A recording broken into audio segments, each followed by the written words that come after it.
Have you ever felt like you were trapped in a world full of negative energy when you came home from work or university?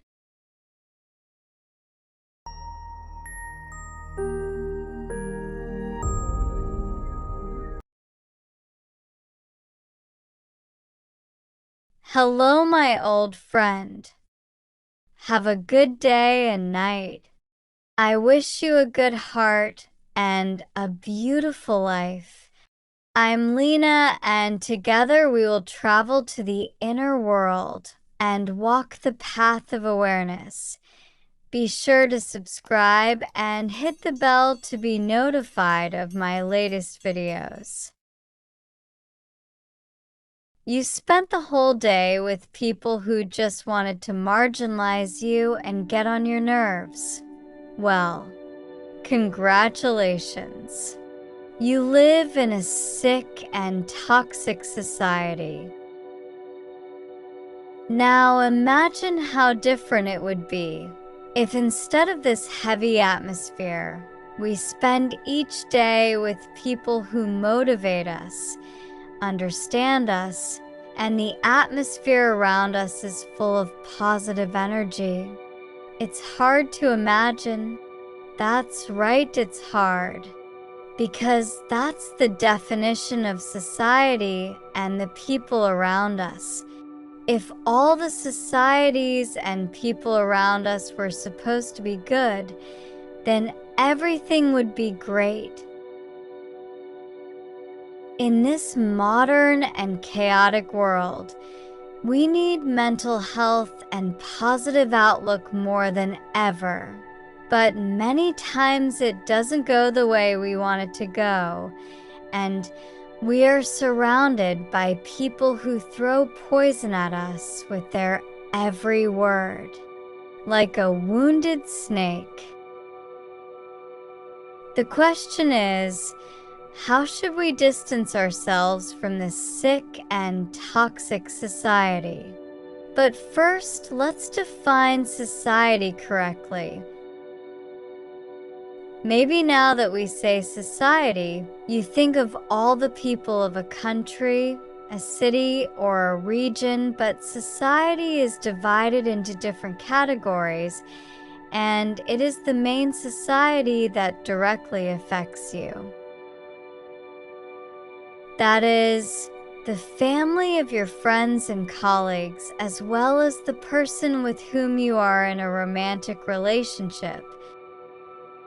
The main society is made up of this for you in the first place, and well, when we raise the boundaries further, certainly more different people will come in if someone claims that my society is very good and that there are very good people around me. There is a very high probability that the people around him are very low, because if the number of people increases, there will definitely be a few toxic people among them. So it is true that we have to distance ourselves and move away from some places, but we must also have the skill to learn to deal with such people. So let's go into the world of psychology and philosophy together and see how we can save ourselves from the social quagmire and neutralize the influence of these negative people. In this video, we will also explore Steve Cartman's drama triangle, a series of wonderful psychological studies that tell us exactly what the characteristics of a toxic society are. And with these three main behaviors, you can easily recognize them. Why, distancing? Isn't it enough not to care? Let's take the first step by taking the same distance. One of the philosophers who has dealt with society a lot is Plato. In his book, The Republic, he says that a wise person is a person who sometimes has to distance himself from society and pay attention to himself in order to reach the truth. This means that we should not always involve ourselves in social currents. It is true that mental filtering often helps us to be less involved in the negative qualities of others, but after a while, we may friction with others that there is no room left for growth and tranquility, and we only see ourselves trying to survive. Now the question is, does the society we are in lead us more towards unhealthy competition and unfair judgments? If the answer to this question is yes, this society is probably toxic. Of course, we must be aware that with 10 or 15% of the behavior of toxic people, we cannot say that this society is poisonous. The behavior of a toxic society means that at least 70 to 80% of the behaviors that you see are annoying behaviors. It means that people hit each other underwater. They gossip with each other, insult each other, disturb each other's nerves. They are stubborn with each other. They not respect each other, and so on. Nietzsche believes that modern society has turned us into a mass of similar human beings. That is, we are constantly pressured to be like others without realizing it ourselves. Even if this resemblance means the loss of our own individuality. One of the well-known models of psychology that simply explains toxic behaviors is Stephen Cartman's drama triangle model. This model describes 3 key roles which people usually assume in toxic societies or relationships, and if you see any of these in them, you should suspect that that person is toxic.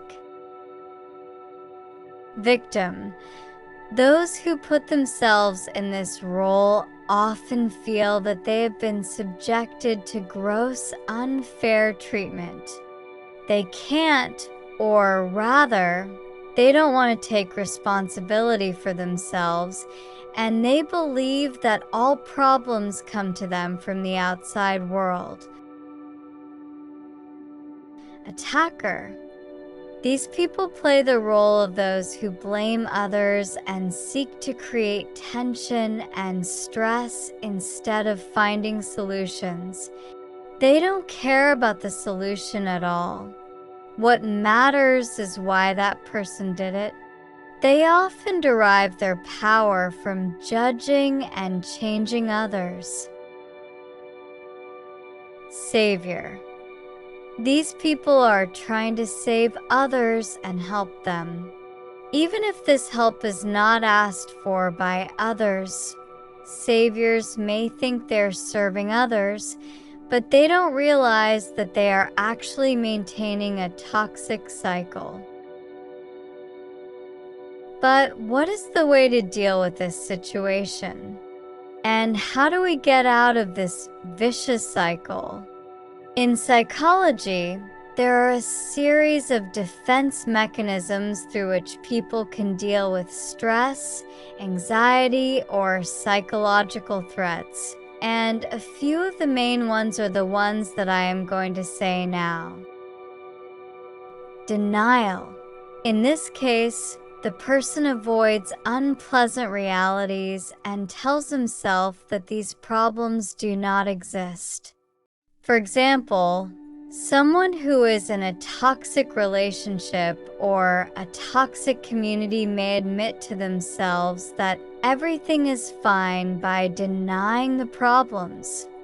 So, In the first step, we must know that there is no point in denying it. If you want to deny, you will definitely be left in this vicious cycle.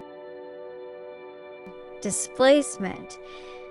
In this case, the person shifts his negative emotions from a real source to an unrelated goal. For example, someone who is unhappy with their work or social environment may vent their anger on their family or friends. So, in the second step, we must know that moving and erasing the face of the problem does not fix anything. Projection.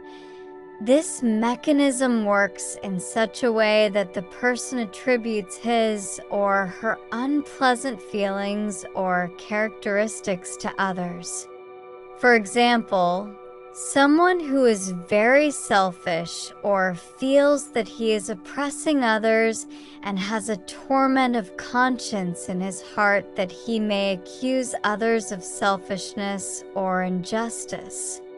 To somehow calm down in his heart and say that if I am like this, the others are like that.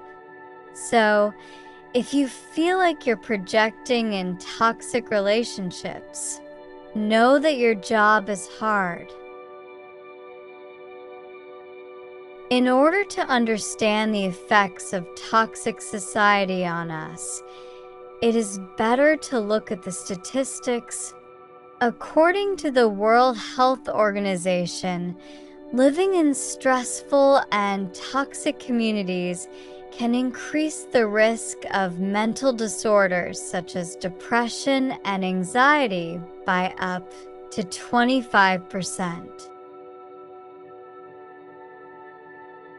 Research from the University of California shows that people who are in stressful environments and negative judgments have very high levels of the hormone cortisol in their bodies, which is also known as the stress hormone. This means that stress not only ruins our psyche, but also has direct and destructive effects on our body.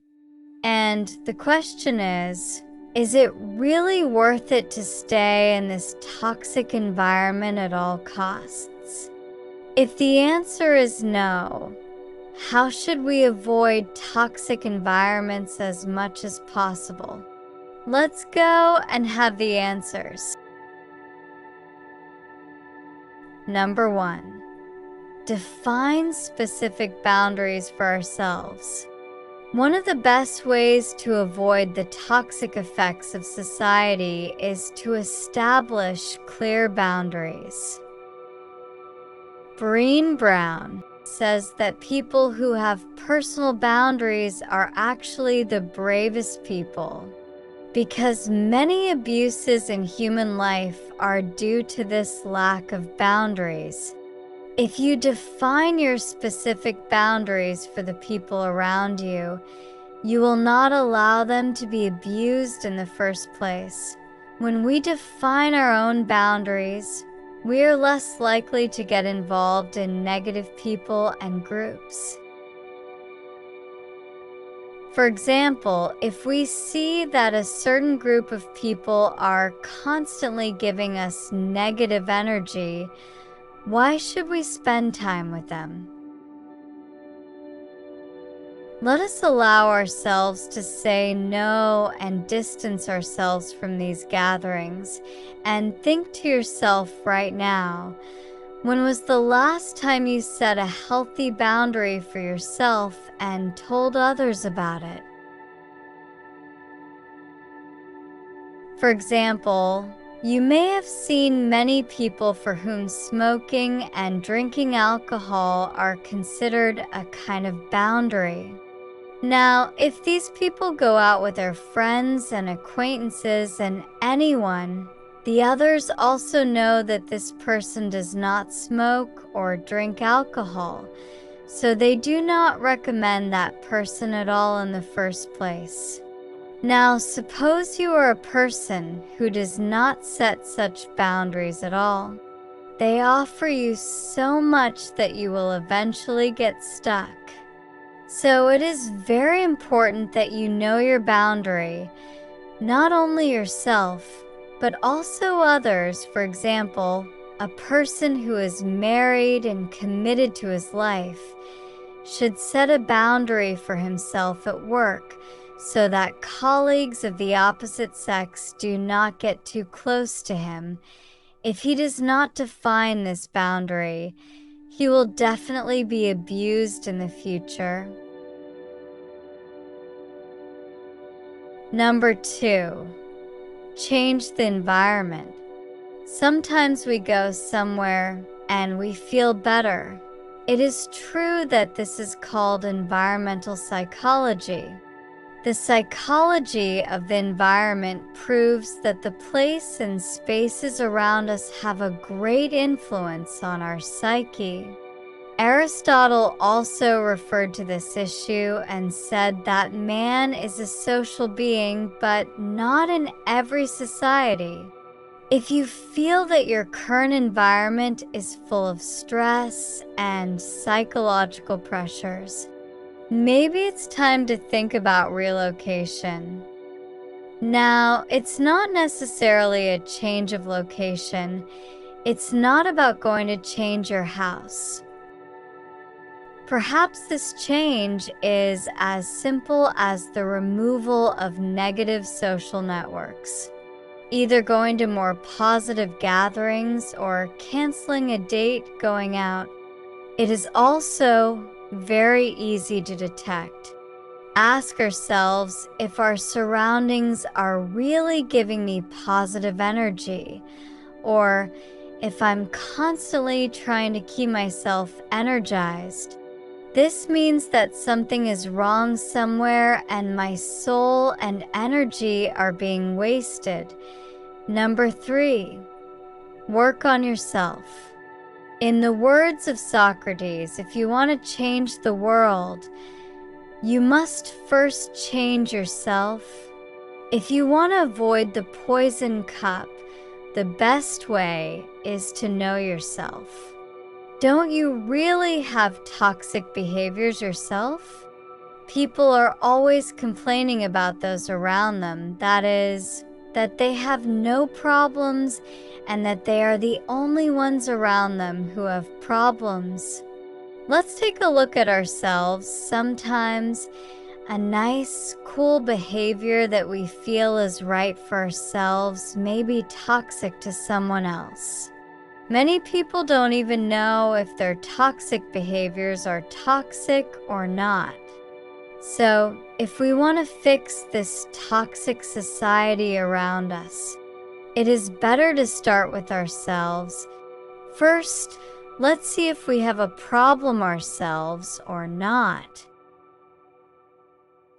One of the most obvious examples of a toxic society is today's trending social networks, which ranks first especially in the toxicity of Instagram. This platform creates a very negative environment for us because it constantly gives us a sense of comparison, but not around us, but in our brains and limits. What happens? When the brain becomes poisonous, it becomes much harder to do it because you have no way out, no way to accept. So you have to deal with it. And it is interesting to know that many people have had a very, very positive effect on their mental health by leaving these networks or at least using them less. Try to minimize the time spent using cyberspace, especially Instagram. Why should you do this? And I think you know better than I do. Ultimately, the main question is, are you willing to stay away from the toxic community? In the words of Epictetus, you cannot change society, but you can change yourself. It is true that we may not be able to change the world overnight, but by knowing ourselves better and setting healthy boundaries and moving away from negative people and collectives, we can at least build a healthy life with good mental health for ourselves, something that unfortunately is very rare today. My friends, remember that our greatest joys are often intertwined with our deepest sorrows. I hope this part has helped your life a little. Please share your thoughts. You are invited to grow. Just remember, every great journey begins with a small step. Thank you for being with me on this journey today. If you liked the video, hit the like button. Stay tuned for my new videos, and finally, hello, and the light of God's kindness shines brighter than ever.